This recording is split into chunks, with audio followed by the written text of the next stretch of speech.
चुड़ैल का भूतिया भेड़िया। कहीं दूर जंगल के बीचों बीच कोलार कहकर एक गांव होता है। वहां के लोग काफी डरे सहमे हुए रहा करते थे, क्योंकि गांव के बाहर पहाड़ी पर एक चुड़ैल का साया था। वो चुड़ैल हर रात गांव में अपने भेड़िए को भेजा करती थी और उसका भेड़िया रोजाना एक आदमी को मारकर उसके पास ले जाता था। ऐसे ही एक दिन, जा मेरे भेड़िए और आज कोई मोटा ताजा शिकार करके ले आना। मैं अभी गया और अभी आया काली चुड़ैल। फिर भेड़िया वहां से चला जाता है। बस कुछ दिन और, बस 7 लोगों की और बलि देनी है, फिर तो मैं बहुत ही ज्यादा शक्तिशाली हो जाऊंगी। वहीं भेड़िया गांव में जाकर तरह तरह की डरावनी आवाजें निकालने लगता है, जिससे डरकर लोग अपने अपने घरों में छुप जाते हैं। जल्दी से मेरा शिकार मुझे दे दो और मैं यहाँ से चला जाऊं, वरना चुड़ैल काफी गुस्सा होगी। फिर तुम सभी की मौत निश्चित है। राजू, लिस्ट के मुताबिक आज तेरी बलि की बारी है। आज तो तुझे मरना ही होगा, वरना ये चुड़ैल और उसका भेड़िया पूरे गांव को मार देगा। फिर सरपंच राजू को दरवाजे के बाहर धकेल देता है और राजू भेड़िए के सामने जा गिरता है। भेड़िया अपनी डरावनी नजरों से एकटक राजू को निहारे जा रहा होता है और फिर अचानक से उस पे झपट्टा मारता है और फिर राजू को पकड़कर चुड़ैल के पास लेकर जाता है। अब मैं इसका भी खून पी जाऊंगी। मुझे छोड़ दो काली चुड़ैल। मैं तुम्हें खून के बदले वाटरमेलन जूस पिलाऊंगा। मजाक कर रहा है मुझसे? तुझे डर नहीं लग रहा है क्या? डर तो बहुत लग रहा है, तभी तो कह रहा हूँ।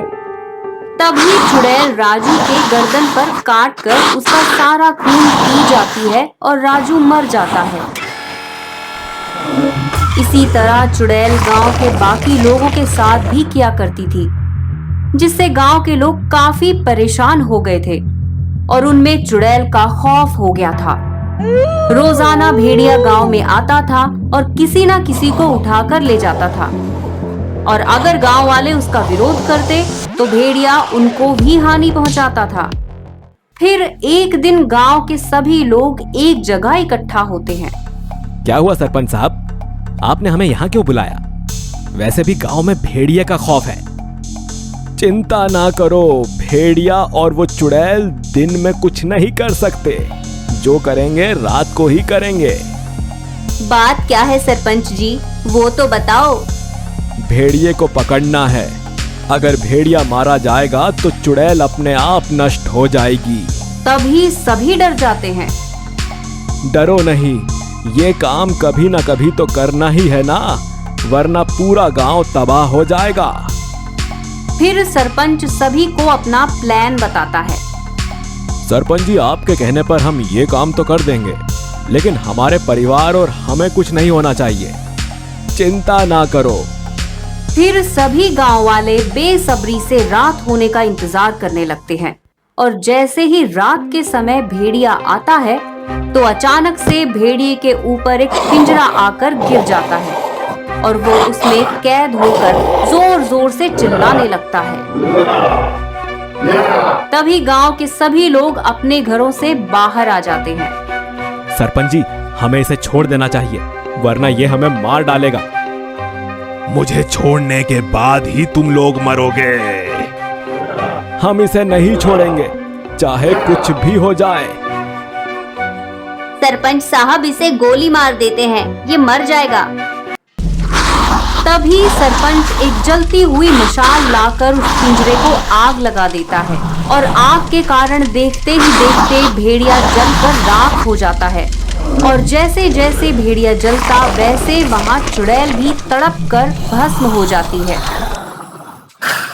और कुछ ही देर में गांव में चीखने चिल्लाने की आवाजें बंद हो जाती हैं। फिर सरपंच पूरे गांव में गंगा जल छिड़ककर शुद्धिकरण करता है।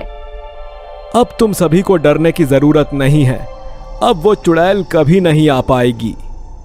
आपका बहुत बहुत आभार सरपंच साहब।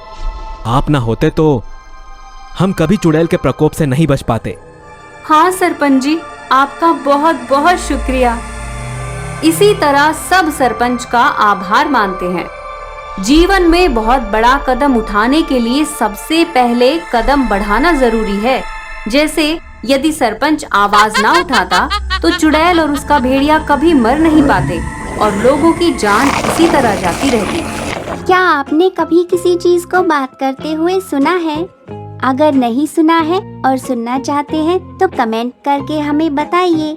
वीडियो को लाइक और शेयर करना ना भूलें और ऐसे ही जादुई कहानियाँ देखते रहने के लिए हमारे चैनल को सब्सक्राइब जरूर करें और बेल बजाएं। टन टना टन टन।